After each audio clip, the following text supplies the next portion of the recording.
Diabetes है ना, निकालिए। ओबेसिटी के बाद नंबर 2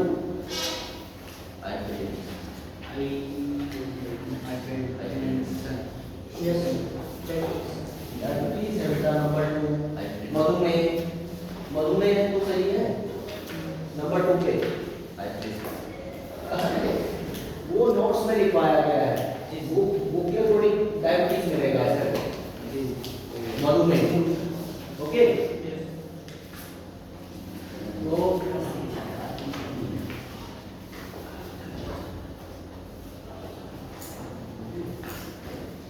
नंबर 2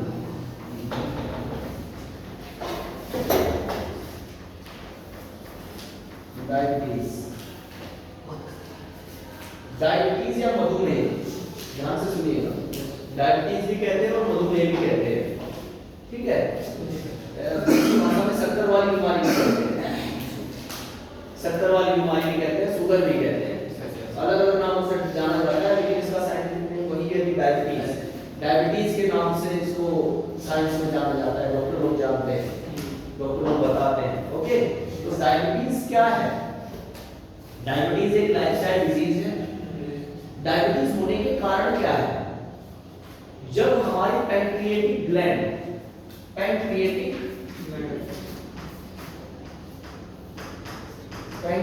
ग्लैंड से इंसुलिन नाम का हार्मोन, कौन सा?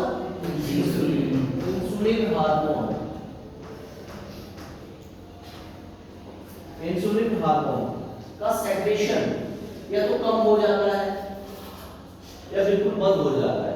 कम भी हो सकता है, बंद भी हो सकता है, तो हमें डायबिटीज हो जाती है, अब डायबिटीज दो टाइप की होती है, टाइप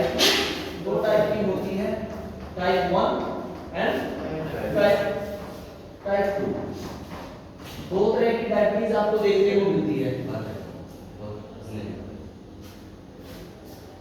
डायबिटीज 1 एंड डायबिटीज 2। तो दो टाइप की डायबिटीज आपको देखने को मिलेगी। टाइप 1 में होता क्या है? जो पैंक्रिएटिक ग्लैंड है वहां से इंसुलिन, ध्यान से सुनिएगा, पैंक्रियास, इसको पैंक्रियास बोलते हैं और पैंक्रिएटिक ग्लैंड बोलते हैं, ठीक है। पैंक्रियास से जब इंसुलिन हार्मोन निकलना बंद हो जाए या कम हो जाए, कम मात्रा में जाए, तो आप डायबिटीज से पीड़ित हो जाते हैं। ये आता है आपका टाइप 1 में। किसमें आता है? टाइप 1 में। और टाइप 1 में फिर आपको इंसुलिन के इंजेक्शन देने पड़ते हैं। आपके डायबिटीज को कम करने के लिए, कंट्रोल करने के लिए आपको इंसुलिन के क्या देने पड़ते हैं? इंजेक्शन लगाने पड़ते हैं, क्योंकि क्या होता है टाइप 1 में? सेक्रेशन कम हो जाता है, किसका? इंसुलिन का। इतनी बात समझ आ गई? टाइप 2 होता है। टाइप 2 आपको रेगुलर बेसिस पे मतलब लोगों में होता है तो देखने को मिलेगा, लोगों में ज्यादातर अगर देखने को मिलता है तो आपको टाइप 2 देखने को मिलेगा। ओके टाइप 2 ज्यादातर आपको देखने को मिलता है। और टाइप 1 के चांसेस रेयर रहते हैं, ये बात ध्यान रखिएगा, ये रेयर चांस भी मिलता है। और टाइप 2 आपको ज्यादा से ज्यादा देखने को मिलता है हमेशा डायबिटीज का। तो इसमें होता क्या है, आप कैसे पहचानेंगे कि आपको डायबिटीज हो गया? कुछ सिम्टम्स भी तो होने चाहिए ना भाई, थकान, फैटिग, कमजोरी, हाँ, आंखों में ब्लर, यानी कि जैसे आंखों से साफ दिखाई ना देना, ब्लर विजन हो जाता है, फैटिग रहने लगती है, मतलब ये समझिए फैटिग आपको रहने लगेगी, ठीक है। विजन जो है आपका ब्लर हो जाएगा, ओके, विजन आपका ब्लर हो जाएगा। वाउंड्स आपके हील नहीं होंगे, नमनेस आपको रहने लगेगी, नमनेस। तो ये लक्षण आपको दिखाई देंगे। फिर बताता हूं, जैसे आंखों से धुंधला दिखाई देना, कमजोरी, घाव का ना भरना, ठीक है, और थोड़ी हर टाइप प्रॉब्लम महसूस करना, ये सारे लक्षण किसके दिखाई देंगे आपको? डायबिटीज के। इतनी बात समझ आ गई? इतनी बात समझ आ गई? डायबिटीज क्या है वो भी समझ आ गया? क्लियर है? अब डायबिटीज को ठीक कैसे किया जा सकता है? डायबिटीज को ठीक कैसे किया जा सकता है? उसके लिए भी सीधी सी बात है, बहुत सारे आसन हैं, बहुत सारे आसन के थ्रू आप डायबिटीज को ठीक कर सकते हैं। ध्यान रखेंगे सभी लोग, फिगर आपकी बुक में भी है, बुक में भी ध्यान रखेंगे। पहला आसन है कटी चक्र आसन। मोटापे का क्योर समझाते टाइम मैंने आपको कटी चक्र आसन समझा दिया है। उसके बाद नेक्स्ट आसन पवन मुक्तासन। पवन मुक्तासन भी आपको समझा दिया गया है। नेक्स्ट आगे बढ़िए, भुजंगासन। भुजंगासन आपको बताएंगे। भुजंगासन एक्चुअल में होता क्या है बेटा? आपको प्रोन पोजीशन में लेटना होता है। कौन सी पोजीशन में लेटना होता है? प्रोन। और प्रोन मैंने कौन सी पोजीशन बताई थी? पेट के बल। प्रोन पेट के बल बताई थी मैंने आपको। पेट के बल पर लेट जाते हैं, पूरा बॉडी हमारा जमीन पे होता है, सरफेस पे होता है। फिर हम अपने हाथों का सहारा लेते हुए अपनी अपर बॉडी को, अपर बॉडी कौन सी है? ये जो वेस्ट हाइट से ऊपर की जो बॉडी है ये अपर बॉडी कहलाती है। वेस्ट हाइट के नीचे की बॉडी लोअर बॉडी कहलाती है। तो अपर बॉडी को ऊपर उठाने का प्रयास करते हैं और गर्दन से पीछे देखने का प्रयास करते हैं। ये होता है आपका भुजंगासन। इसको इंग्लिश में कोबरा पोज भी कहते हैं। इंग्लिश में इसको कोबरा पोज के नाम से भी जाना जाता है। तो भुजंगासन कि ये क्या हो गई प्रोसीजर। बेनिफिट क्या है? बेनिफिट ये है बच्चों, पहली बात ये आपकी डायबिटीज को क्योर करने का काम करता है, ठीक करने का काम करता है। उसके अलावा आपकी जो कमर की मांसपेशियां हैं, कमर की मांसपेशियों को मजबूत बनाने का काम करता है। अगर आपको कमर दर्द रहता है तो कमर दर्द में बहुत ही लाभदायक आसन है भुजंगासन, आपको करना चाहिए। तो ये इसके बेनिफिट्स हो गए। अब आप कहेंगे कि सर कॉन्ट्राइंडिकेशन क्या है, किन लोगों को नहीं ये आसन परफॉर्म करना चाहिए? मैं कहूंगा अगर आपकी बैक में सर्जरी हो रखी है, कमर की सर्जरी हो रखी है, ऑपरेशन हो रखा है, तो आपको भुजंगासन परफॉर्म नहीं करना चाहिए। भुजंगासन आपको परफॉर्म नहीं करना चाहिए। प्रेग्नेंट वुमेन को भी ये आसन नहीं करना चाहिए क्योंकि पेट में बड़ा दबाव बनता है, तो प्रेग्नेंट वुमेन भी ये आसन ना करें। ठीक है जी, ये हो गया भुजंगासन आपका। नेक्स्ट सर्वासन। सर्वासन में आप लोग करते क्या है एक्चुअली? सर्वासन आप प्रोन पोजीशन में लेट जाते हैं। किसमें लेट जाते हैं? प्रोन पोजीशन में। हाथ आपके नीचे रहते हैं जमीन पे। अपर बॉडी और लोअर बॉडी दोनों हवा में आती है ऐसे। ये सपोज करिए ये आपका वेस्ट वाला एरिया है, ये आपका ऐसे हो जाएगा, मतलब अपर बॉडी भी ऊपर जाएगी और लोअर बॉडी भी ऊपर हो जाएगी, हाथ आपके नीचे रहेंगे। ये होता है आपका सर्वासन। क्या होता है? सर्वासन। और सर्वासन का बेनिफिट अगर जानते पढ़ने जाओगे तो सबसे पहले क्या है? ये डायबिटीज को क्योर करता है, डायबिटीज को ठीक करने का काम करता है। ठीक है, समझ रहे हैं? हिप रीजन की जो मांसपेशियां हैं, इस हिप रीजन की जो मसल्स है, उनमें उनको स्ट्रेंथनिंग यानी कि मजबूती प्रदान करने का काम करता है। ठीक है, बॉडी को फ्लेक्सिबल बनाने का काम करता है। अब किनको ये आसन नहीं करना चाहिए? अगर किसी को जॉइंट में यहाँ बैक में कोई दिक्कत परेशानी है, डिस्क खिसकी हुई है या डिस्क में प्रॉब्लम रहती है, उनको ये आसन परफॉर्म नहीं करना चाहिए। ठीक है, उसके बाद क्या आ जाएगा? धनुरासन। धनुरासन में आपको पढ़ा चुका हूँ, मोटापे में धनुरासन में आपको पढ़ा चुका हूँ। तो नेक्स्ट सुप्त वज्रासन। सुप्त वज्रासन क्या होता है? यानी कि सोए हुए वज्रासन करना।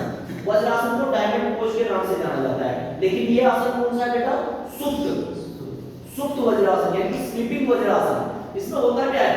बैठते आप वज्रासन की पोज में हैं, दोनों घुटनों को जमीन पर टिका कर नील डाउन करके जमीन पे बैठ जाते हैं, हील्स पे आपके पैर आ जाते हैं, सो हिप्स, और आप पीछे की तरफ लेट जाते हैं।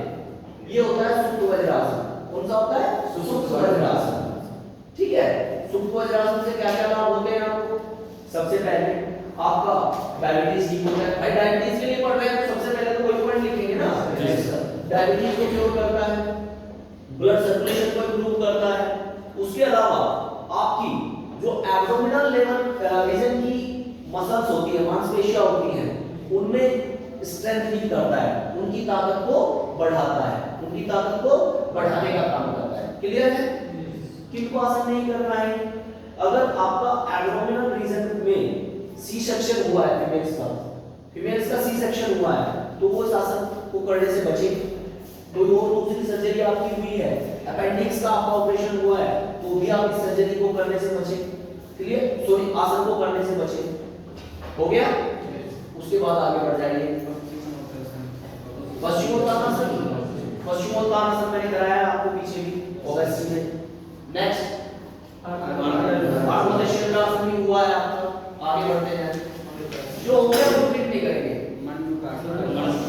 मंडूकासन, मंडूकासन मींस जैसे मेंढक बैठता है, मेंढक की तरह मंडूकासन, मतलब मेंढक वाले आसन को मंडूकासन के नाम से जाना जाता है। अब मंडूकासन होता क्या है? सपोज करिए आप अपने पैर बैठ करके बैठ जाते हैं और आप अपने फोरहेड को सामने लगाने का प्रयास करते हैं, पैर बैठ घुटने बैठ करके बैठते हैं और मेंढक की तरह झुक जाते हैं। मंडूकासन यानी कि फ्रॉग पोज, इसको हम फ्रॉग पोज के नाम से भी जानते हैं। इसके बेनिफिट क्या है? ये डायबिटीज को क्योर करने का काम करता है, ये आपकी जो बैक मसल्स है उनको ताकत प्रदान करने का काम करता है, आपकी फ्लेक्सिबिलिटी को बढ़ाने का काम करता है, लचकता को बढ़ाने का काम करेगा। ठीक है? अगर किसी को जॉइंट इंजरी है या जॉइंट में कोई समस्या है, वो इस आसन को परफॉर्म ना करे। अगर किसी को जॉइंट में इंजरी है, जॉइंट में समस्या है, वो इस आसन को परफॉर्म ना करे। आगे बढ़िए। गोमुखासन, गोमुखासन आपका हो चुका है, नहीं हुआ है? जी, चलिए गोमुखासन। गोमुखासन में एक्चुअल में है क्या? गोमुखासन में आपको अपने पैरों को यूं क्रॉस करके बैठना है तिरछा, और पीछे से आपको अपने हाथों को ऐसे करके ये पकड़ लेना है। अगर ऐसे जा पाते हैं तो ठीक है, नहीं तो ऐसे तो करना ही करना है, बदल बदल के करना है। ठीक है? तो ये आपका गोमुखासन कहलाता है, यानी कि काउ फेस पोज। कौन सा आसन? Cow face pose. Cow face pose क्या करता है? बॉडी में इंसुलिन हार्मोन को सेक्रेशन को बढ़ाता है, स्राव को बढ़ाता है, जिससे डायबिटीज को क्योर करने में हेल्प मिलती है।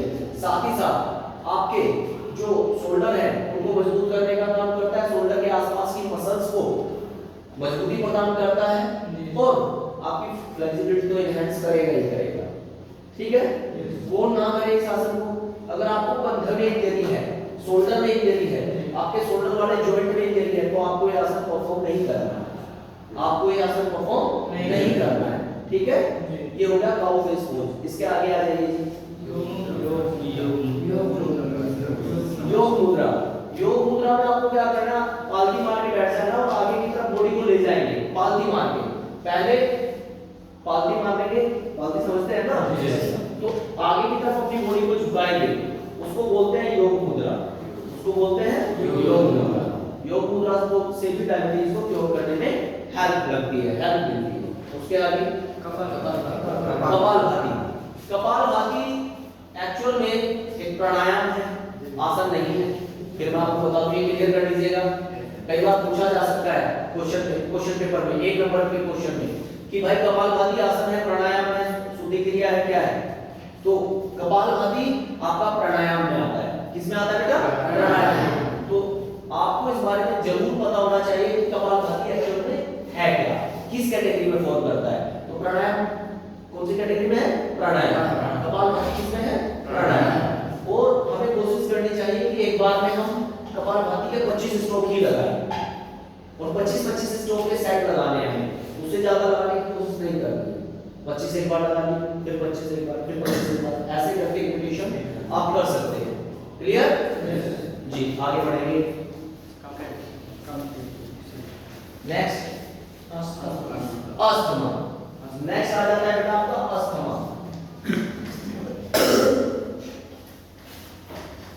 अस्थमा, अस्थमा क्या होता है?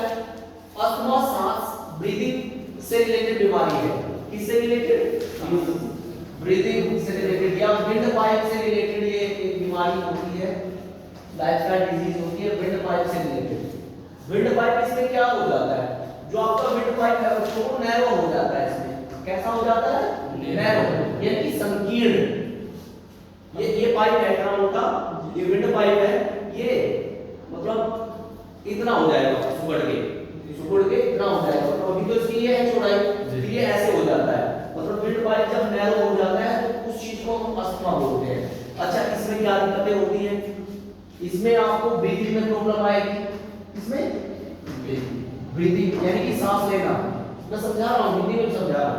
ब्रीथिंग यानी कि सांस लेने में आपको समस्या उत्पन्न होगी, ठीक है ना।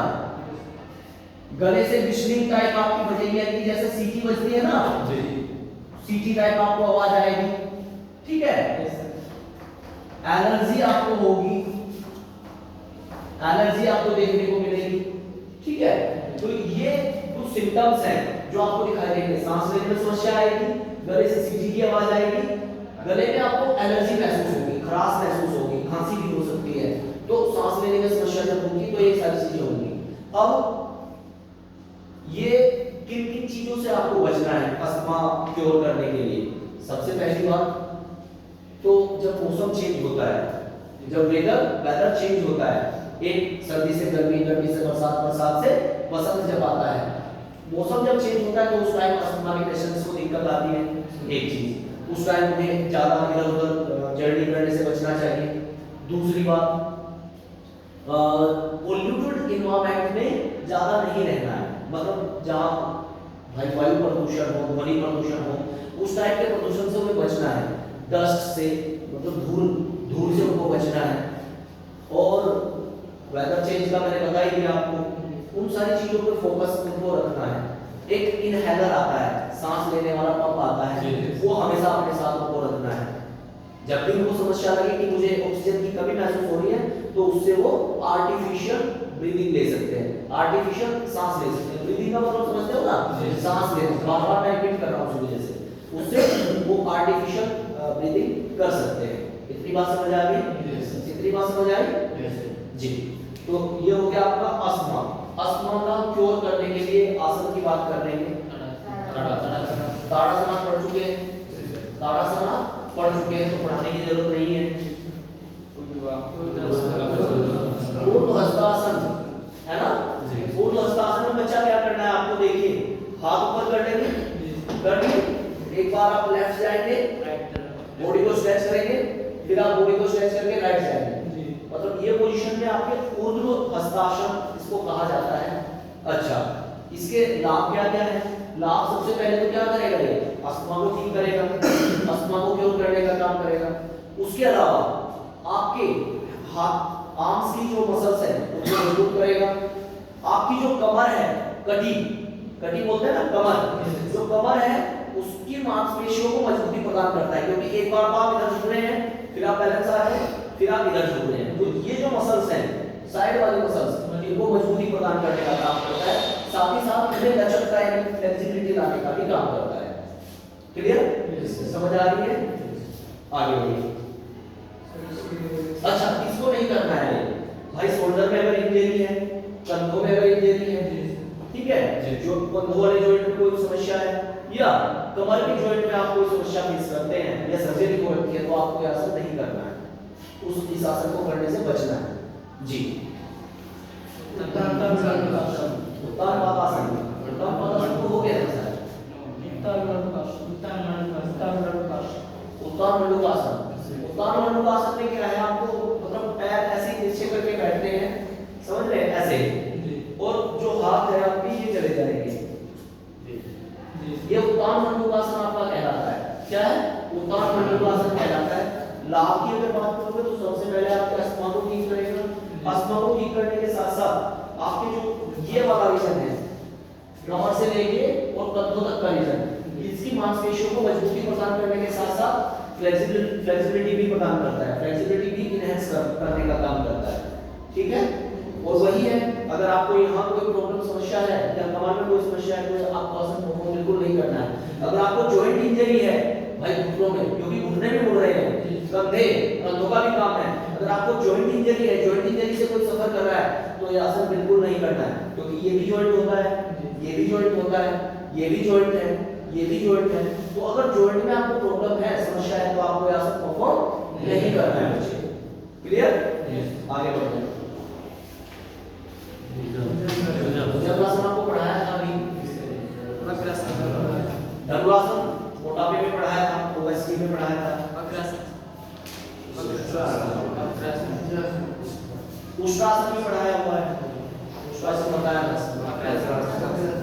वक्रासन। एक्चुअल में वक्रासन में आपको करना क्या है, वक्रासन में आप लोग एक पैर को अपने मोड़ करके रखेंगे और एक पैर को सीधा फैलाएंगे, एक पैर को मोड़ेंगे और दूसरे को फैलाएंगे और फिर अपनी बॉडी को ट्विस्ट करते हुए किसी की तरफ देखने का प्रयास करेंगे, वो कहलाता है वक्रासन। इस हाथ को भी पीछे ले जाएंगे, ठीक है, ये आपका वक्रासन कहलाता है। एक वज्रासन होता है, एक वक्रासन होता है, दोनों में फर्क होता है, ध्यान रखिएगा। वक्रा और वज्रा दोनों अलग अलग होते हैं। तो किसको ट्रीट करता है, अस्थमा को ठीक करने का काम करेगा।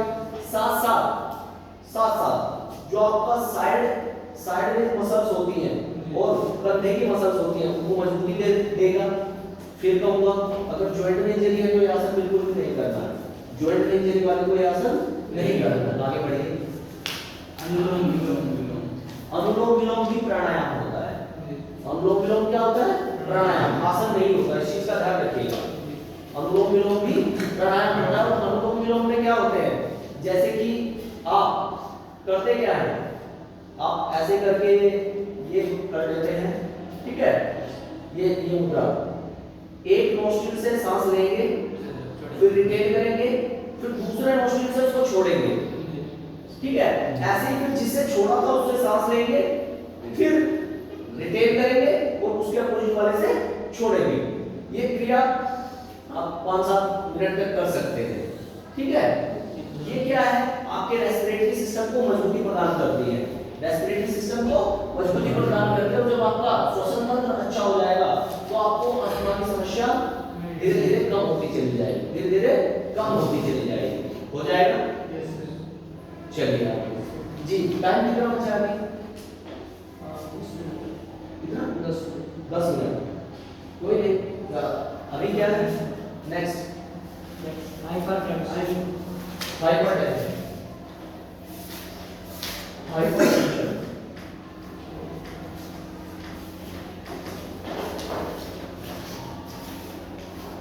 हाइपरटेंशन। हाइपरटेंशन क्या है बेटा, जब आपका ब्लड सर्कुलेशन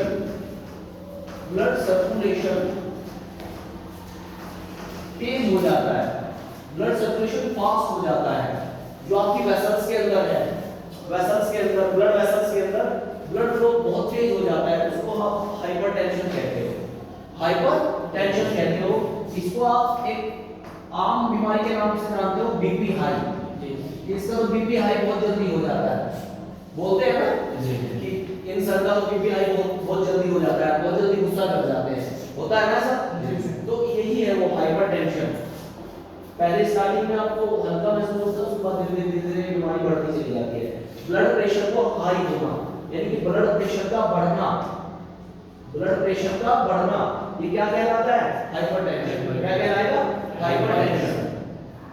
ब्लड वेसल्स में ब्लड फ्लो तेजी के साथ होता है, इसको हम हाइपरटेंशन के नाम से जानते हैं। क्लियर है, ठीक है। और इससे जब बहुत ज्यादा लेवल इसका बढ़ जाता है, सीवियर लेवल पे होने लगता है, तो कई बार ब्लड वेसल्स आपकी फट भी जाती है, उनका स्पॉट आपकी डेथ भी हो सकती है, ठीक है। आगे बढ़ेंगे, आसन के बारे में पढ़ेंगे।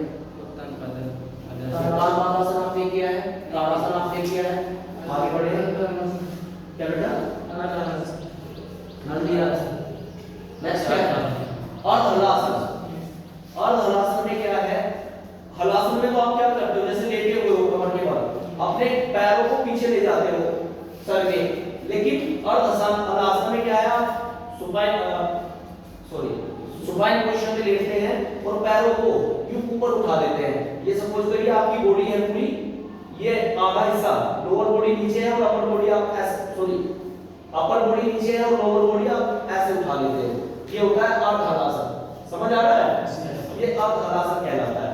ये हाइपरटेंशन को ठीक करने का काम करता है, ब्लड सर्कुलेशन को कंट्रोल करता है, ठीक है। साथ ही साथ आपकी थाइस की मसल्स को मजबूती प्रदान करता है, साथ ही आपकी थाइस की मसल को मजबूती प्रदान करता है। ये होता है अर्धहलासन, ठीक है। जॉइंट प्रॉब्लम वाला, अगर किसी को यहाँ पे जॉइंट में प्रॉब्लम है तो उनको ये आसन नहीं करना चाहिए। कहां पर, बैक में। चलिए उत्तानपादासन हो चुका है। सरल मदशासन। सरल मदशासन में क्या है, पैर आपके फैले रहते हैं, आप सुपाइन पोजीशन में लेटते हैं और गर्दन को यूं जमीन पे रखते हैं, इसको सरल मनुष्यासन कहते हैं। ये ब्लड सर्कुलेशन को कंट्रोल करने के साथ साथ आपके हाइपरटेंशन को भी ट्रीट करने का काम करता है, क्योर करने का काम करता है। क्लियर? आगे बढ़े भाई, बोलो सारे लेकिन बात नहीं। मकरासन, मकरासन है ना, क्योंकि भुजंगासन भी हो चुका, भुजंगासन भी हो चुका और मकरासन भी हो गया। तो मकरासन में क्या है, मकरा यानी कि क्रोकोडाइल पोज इसको बोलते हैं। मकरासन को क्या बोलते हैं? Crocodile pose. मकर संस्कृत में बोलते हैं मगरमच्छ को, मकरासन। तो इसमें जो भी आसन के नाम आएंगे ना संस्कृत में है, तो उसको हिंदी में बात करेंगे। मकरासन यानी कि क्रोकोडाइल पोज, मगरमच्छ वाली पोज। उसमें क्या होता है, आप मगरमच्छ कैसे होता है, आप जमीन में प्रोन पोजीशन में लेटेंगे, यहाँ अपना फोरहेड रख लेंगे और पैरों को दोनों को खोल के तब लेटेंगे प्रोन पोजीशन में, यानी पेट के बल। उसको हम मकरासन कहते हैं। उसको क्या बोलते हैं? मकरासन। क्लियर? आगे बढ़िए। श्वासन, शवासन। शवासन में क्या होता है, आप अपने हाथों को ऐसे ऊपर करके सुपाइन पोजीशन में लेटते हैं, पैरों को खोल के बॉडी को बिल्कुल लूज करके। उससे क्या होता है, आपको हाइपरटेंशन में तो रिलीफ मिलता ही मिलता है। अगर आप खेल के आए हैं, फिजिकल एक्टिविटी करके आए हैं और बॉडी दुख रही है, मसल्स दुख रही है, तो उससे एक तरह से आपकी थकान भी दूर होती है। रिलैक्सेटिव आसन के नाम से इसको जाना जाता है, रिलैक्सेटिव आसन के नाम से भी जाना जाता है। आपकी सारी थकान दूर हो जाती है। क्लियर जी? नाड़ी शोधन प्राणायाम, नाड़ी शोधन प्राणायाम में वही है, आपके ब्रीदिंग का खेल है पूरा का पूरा। ब्रीदिंग करते हुए आप इस प्राणायाम को करते हैं। प्राणायाम ज्यादातर सांसों का ही, और योगासन और प्राणायाम जो है सांसों का खेल है पूरा का पूरा। ठीक है, आगे आएंगे शीतली प्राणायाम। शीतली हाइपरटेंशन को कम करने के साथ साथ शीतली क्या करता है, शीतली और शीतकारी दो प्राणायाम होते हैं। शीतली जब आपकी बॉडी बहुत ज्यादा गर्म होती है, ठीक है ना, शीतली क्या होता है, जब बॉडी आपकी बहुत ज्यादा गर्म होगी, ऐसे करके जैसे हमने किया अभी, ये मोड़ के तो करते हैं, ठीक है, ऐसे करके करते हैं, वो होता है शीतली प्राणायाम। एक प्राणायाम होता है जब आपको बहुत ज्यादा ठंड लगती है, शीतकारी, उसको बोलते हैं क्या, शीतकारी। तो शीत को कम करने के लिए, ठंड को कम करने के लिए, ठंड से बचने के लिए हम शीतकारी प्राणायाम करते हैं। शीतली प्राणायाम किसके लिए करते हैं, हाइपरटेंशन को कम करने के लिए, गर्मी अगर आपको ज्यादा लग रही है तो उस चीज से बचने के लिए। क्लियर? आगे बढ़े। लास्ट आ गया ना बैक पेन। ये चौथा था आपका हाइपरटेंशन, उसके बाद आ गया बच्चा आपका बैक पेन। पांचवें पे क्या आ गया आपका, बैक पेन। बैक पेन अगर मैं आपको कहूं तो 10 में से 8 लोग आज बैक पेन से ग्रसित हैं। इंडिया के अंदर 10 में से 8 लोगों को बैक पेन होता है, खासकर कामकाजी महिलाओं को, पुरुषों को भी।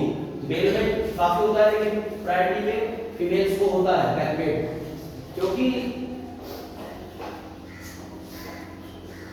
इंडिया के अंदर 8 में से 10 लोगों को होता है। एक्चुअल में होता क्या है भाई, बोन डेफिशिएंसी एज के साथ साथ कम होती चली जाती है, बोन डेफिशिएंसी घटती चली जाती है हम लोगों की। तो कैल्शियम की कमी जब हमारी बॉडी में हो जाती है, तो कैल्शियम की कमी जब हमारी बॉडी में हो जाती है, धीरे धीरे बोन डेफिशिएंसी होती चली जाती है, तो जोड़ों में दर्द स्टार्ट हो जाता है, जॉइंट में पेन स्टार्ट हो जाता है, और उससे एक बैक पेन नाम का भयंकर कमर दर्द भी आप लोगों को देखने को मिलता है इसके बाद। ठीक है जी, इसको ट्रीट करने के लिए नहीं, सब आसन के नाम लेंगे उसी के बाद। सबसे पहले ताड़ासन, ताड़ासन आपने कर लिया है, उसके बाद आगे वज्रासन भी हो चुका है, सिंहासन भी हो चुका है, अर्धचक्रासन। अर्धचक्रासन में आप क्या करेंगे, देखिए पैर मिलाएंगे, पैर मिलाने के बाद यहाँ अपने हाथ को प्लेस करेंगे, हाथों को, और पीछे की तरफ जितने आप जा सकते हैं उसको हम अर्धचक्रासन कहते हैं। उसको हम क्या कहते हैं, अर्धचक्रासन। बैक पेन को ठीक करने के साथ साथ जो आपके रिप्रोडक्टिव ऑर्गन्स हैं, समझ रहे हैं ना, रिप्रोडक्टिव ऑर्गन में ब्लड सर्कुलेशन को बढ़ाने का काम करता है, और रिप्रोडक्टिव ऑर्गन्स की, जनन अंगों की अक्षमता को भी बढ़ाने का काम करता है, क्योंकि ब्लड फ्लो करवाता है पैल्विक एरिया में, इस एरिया में जब ब्लड फ्लो करवाएगा तो जो आपके रिप्रोडक्टिव ऑर्गन्स होंगे उनके स्ट्रेंथनिंग देगा। ठीक है, आगे ऊर्ध्वाधरासन कर चुके आप लोग, उष्ट्रासन कर चुके आप लोग, गोमुखासन भी कर चुके आप लोग, वक्रासन भी कर चुके हैं और शिखरासन भी आप पढ़ चुके हैं। भद्रासन में एक्चुअल में आप लोग दोनों पैरों को मिला के बैठते हैं, जैसे आप बटरफ्लाई पोज करते हैं ना, उस हिसाब से आप बैठ जाते हैं ना, वहीं में ये पोजीशन जब लगाते हैं आप दोनों पैरों को ऐसे मिला करके और हाथों से पंजों को पकड़ते हैं, ये भद्रासन आपका कहलाता है। ये भद्रासन से आपके बैक पेन मुकम्मल सीधी रहती है, बैक पेन में हेल्प मिलता है, आपको रिलीफ मिलता है। ठीक है, और सबसे कॉमन आसन अगर आप करना चाहोगे इसके लिए तो भुजंगासन है, कॉमन आसन भुजंगासन है। आगे बढ़े बैक पेन के लिए नाड़ी सोहन आप पढ़ चुके हैं, तो यहाँ आपका ये थर्ड चैप्टर कंप्लीट होता है। और बच्चे मैं आपको बताना चाहूंगा सबको, एक्चुअल में ये जो बुक वर्क है लास्ट में जो दिया हुआ है वो बुक वर्क सभी लोग करेंगे, साथ ही साथ जितने डायग्राम है जितनी पिक्चर है इस चैप्टर में वो सारी पिक्चर देख लेंगे, क्योंकि कई बार आप ऐसे आ जाता है ये डायग्राम बना के दे दिया आपको, पूछ लेगा ये कौन सा आसन है, आसन का नाम लिखिए, ये आसन है कौन सा, उसका नाम पूछ लेगा आपसे। ठीक है, या किस बीमारी को ट्रीट करने के लिए कौन सा आसन किया जा सकता है वो भी आपसे पूछ सकता है, तो ये सारी चीजें ध्यान रखेंगे। ओके, चैप्टर कंप्लीट आपका, नेक्स्ट डे हम नेक्स्ट टाइम पे नेक्स्ट चैप्टर स्टार्ट करेंगे। क्लियर? Thank you. नोट कर लीजिए इसको।